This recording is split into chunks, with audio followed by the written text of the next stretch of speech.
अगर लड़की की शादी जिससे चाहे हाँ जी उससे नहीं हो हाँ तो पवन सिंह जी के गीत गाए थे। कौन सा सनहिया लगावल अरे बहुत बात नहीं फिर भी अगर शादी नहीं हो तो खेसारी लाल जी गाए थे कौन कि तहर प्यार में पिटाई बानी घोर फिर भी अगर शादी नहीं हो तो क्या कहेगी क्या एक मगही गीत हमारा आशीष गाया था कौन आखरी हो हमारी अरमाना तू एक बार बात कर लेंगे ए सोना आगे सोना यार कहा भरती पटनवा में अच्छा आके मुलाकात कर लेंगे। एक और गीत हम गाए थे बहुत पहले कौन तोहरे नमवा लिखा औकात के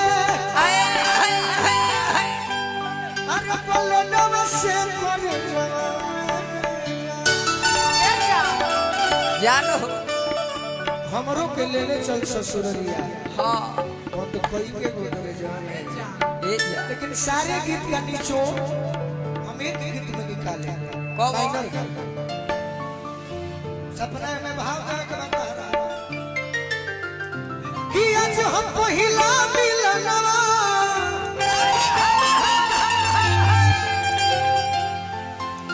बैठल बड़ू से बुझाता कि ब्लॉक में शौचालय पास करावे मिलल सजनी के सजना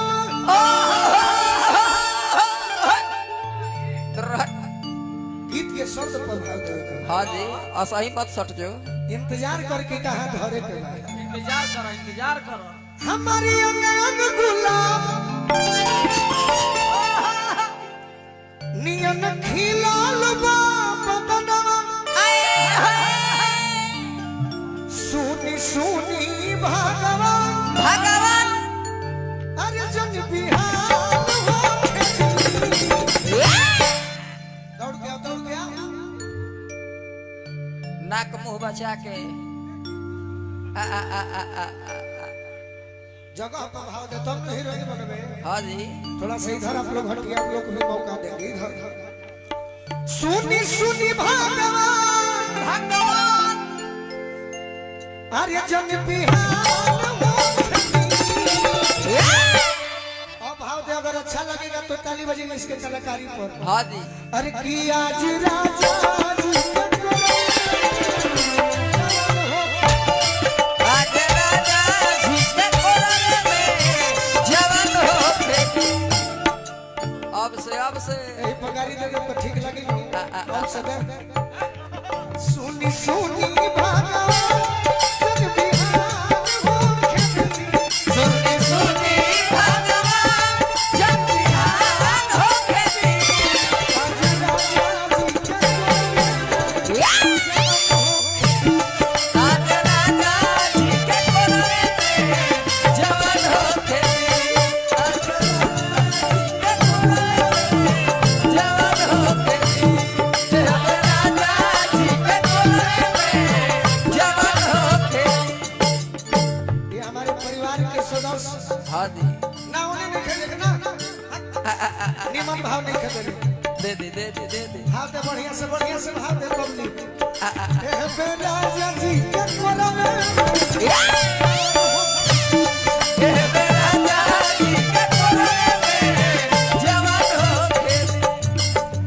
ये गाना हम अपने स्कूल के लाइफ में सुने थे हाँ जी जब हम नर्सरी क्लास में थे। कौन प्रेमिका कहती थी अपने प्रेमी से क्या मेरी तड़पे जवानी तड़पे वादा न तो वादा न तो वादा न तो वादा न तो नहीं तड़पे जवानी तड़पे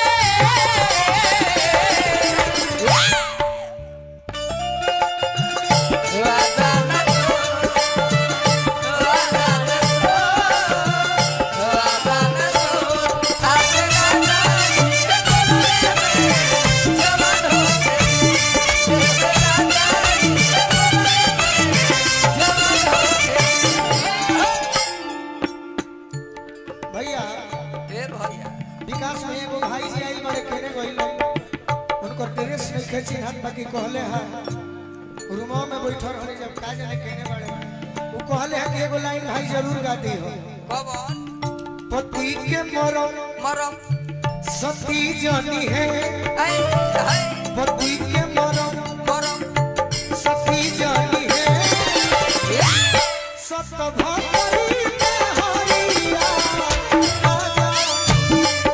सती हरिया गाजा पति के मरम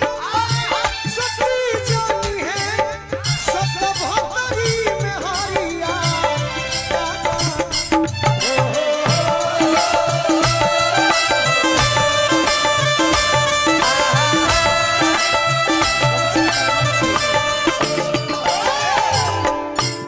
पति के मरम हाँ जी सती जनी है जानी है सतभतरी में हरिया का जानी मरदा के मरम मरदा के मरम अरे हई मरदा जानी है अरे कौन मऊगा ही गाड़ा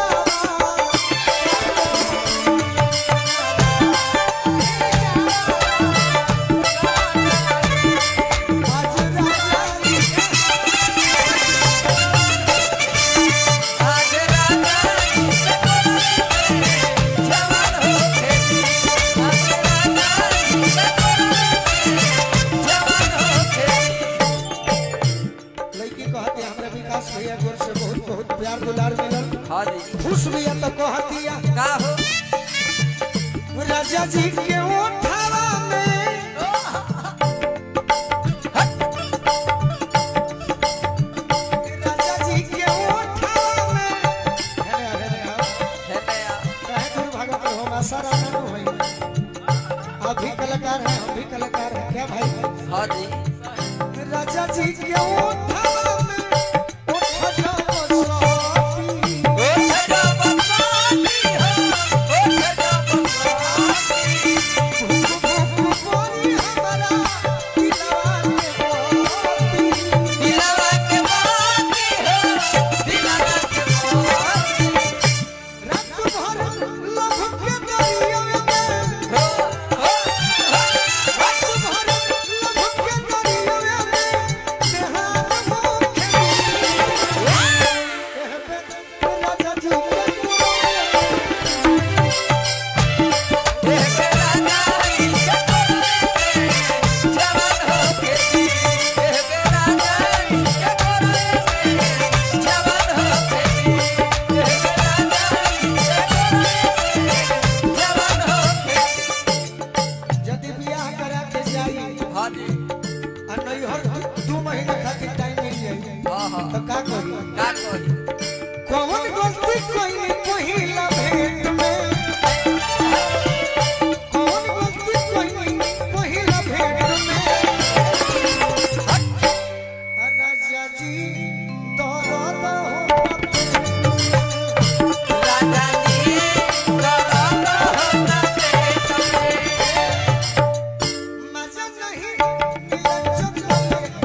वाह वाह अरे परेशान होके दी वाह कि आज राजा जी के तोरा यो तो ठीक है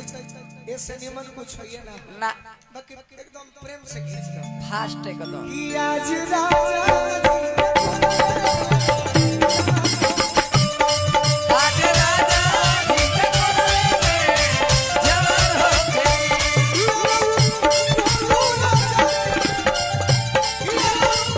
बोल राजा के अनसान होके दी आज राजा जी के कोरवे में जवान होके दी आज राजा जी के कोरवे में जवान होके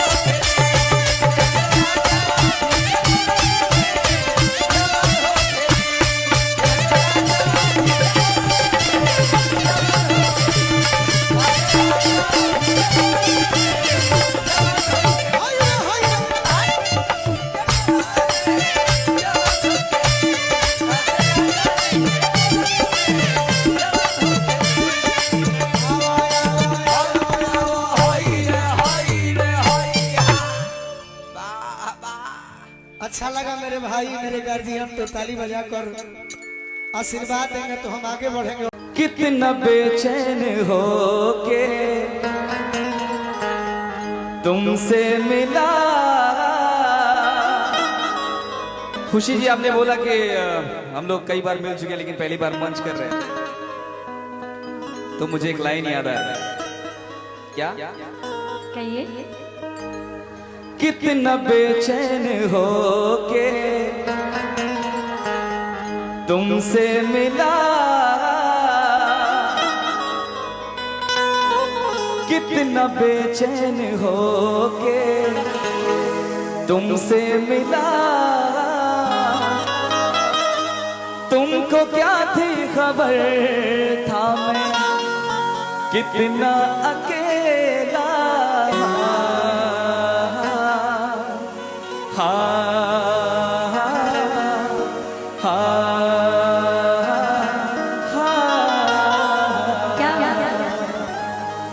लेकिन क्या आपका जवाब तो देना पड़ेगा, और जैसा आपने कहा मैं भी कह ही देती हूँ आज। दिल की बात हमेशा दिल में नहीं रखनी चाहिए, कभी कभी बता भी दीजिए। बट मेरी बात सुनिएगा तो आपको भारी पड़ जाएगा। ओह माय गॉड, जरा देखें कितना भारी पड़ता है। तोहरे के दुल्हा बनाइब मजनुआ हो, कि तोहरे के दुल्हा बनैती छोड़ दीजिए कि बनाइब कि ना बनाइब उसे हमरा देखे, लेकिन अभी हम क्या कहते नहीं कि तोहरे के दुल्हा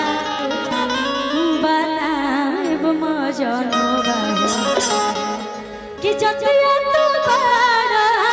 मारा रे जतिया तू बारा मारा रे तोहरे के दुल्हा बनाइब मजनुआ, तोहरे के दुल्हा बनाइब मजनुआ, जतिया तू बारा मारा रे जतिया तू बारा सरवन भैया कि जतिया तू बड़ा हमार ये जाना, आ सही बात है कि हमनी के लोहारे हैं एकदम सेम कास्ट मिल गइल बा। हम का कहब खुशी खातिर कि जैसन सोचले रहनी, जैसन सोचले रहनी वैसन धनिया मोर बारू सावर न गोर बारू, कि जैसन सोचले रहनी वैसन धनिया मोर बारू सावर न गोर बारू। कि जैसन सोचले रहने जैसन सोचले रहने कि जैसन सोचले रहने वैसन पियो मोर बारा सावर न गोर बारा।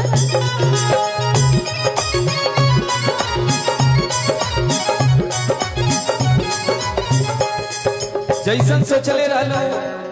वैसने हम बानी, आई बात कई लोग कहला कि जैसे हम सोचिला वैसे बने भैया।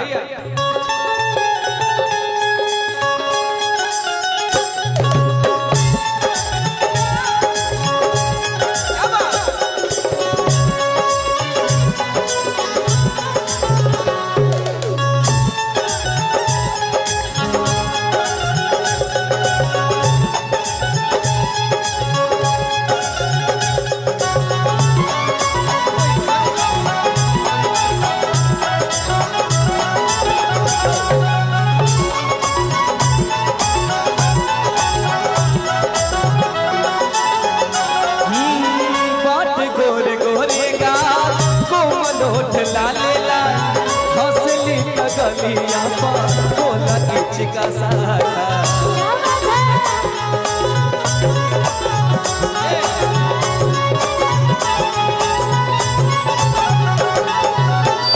हर बार पीछे नहीं जाना चाहिए। माइक थोड़ा उठा के रखिए, पीछे जाएंगे तो दिक्कत होगा लोगों को, हमेशा सामने रहिए। हो बाटे गोरे गोरे गा कोमल होठ लालेला हंसलू गलिया पर बोला चिका सारा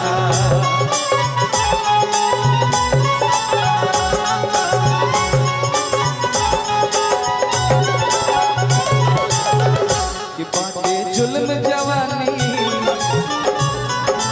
आप हमेशा ऐसे ही मुस्कुराते रहिए, आप मुस्कुराते हैं बड़ा अच्छा लगता है, मुस्कुराते हैं तो बड़ा अच्छा लगता है। कि बाटे जुल्म जवानी चंदा के चकोर बारी सावर न गोर बारी जैसन सचले रानी वैसन भरिया गोर बारी सावर न गोर। भैया रुक लीजिएगा कि अरे सामरे सुरतिया अमोहन मुरतिया बड़ा निक लगे मीठे मीठे बतिया तब उसके परा जाके लबा गए कि मुझके परा जाके लबा गए कि जैसा सोच रहे हम वैसा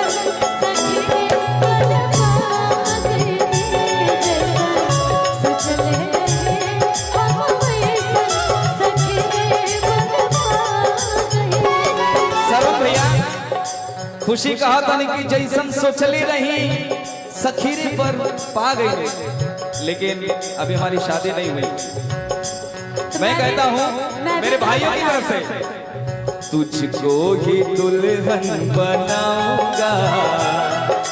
तुझको ही दुल्हन बनाऊंगा वरना गवारा बन जाऊंगा, तुझको ही दुल्हन बनाऊंगा वरना गवारा बन जाऊंगा। अभी जब मैं आपको बोल रही थी तो आप बोल रहे हैं कि मेरी शादी नहीं हुई है, मैं भाइयों की तरफ से बोल रहा हूँ तो मैं भी बोल देती हूँ। बिल्कुल बिल्कुल। तुझको न दूल्हा बनाऊंगे, तुझको न दूल्हा बनाऊंगे, चाहे कारे मर जाऊंगे, तुझको न दूल्हा बनाऊंगे,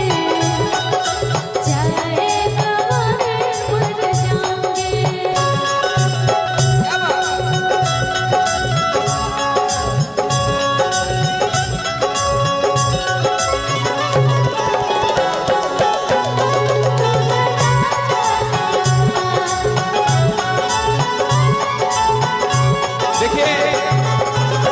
राजा भैया हमारे साथ हैं और मुझे लगता है कि जब मेरी शादी होगी तो बैंड भी यही बजाएंगे।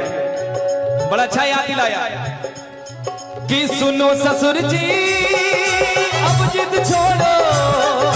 सुनो ससुर जी अब जिद छोड़ो, मान मेरी बात दुल्हन हो जाएगी दूल्हे राजा के साथ, खुशी हो जाएगी शेरा लोहर के साथ। जी ससुर जी ससुर जी ससुर जी ससुर जी सुनो ससुर जी अब जिद छोड़ो मान मेरी बात कि सुनो ससुर जी अब जिद छोड़ो मान लो मेरी बात कि खुशी तो जाएगी शेरा लोहार के साथ खुशी तो जाएगी शेरा लोहार के साथ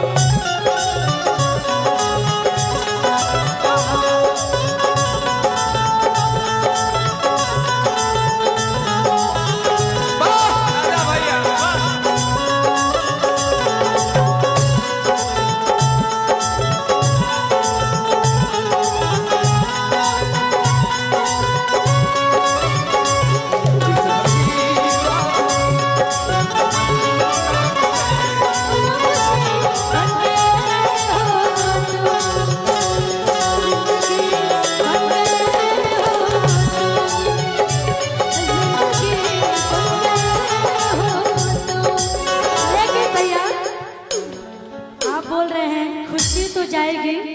शेरा लोहार के साथ ऐसे कैसे चली जाएगी?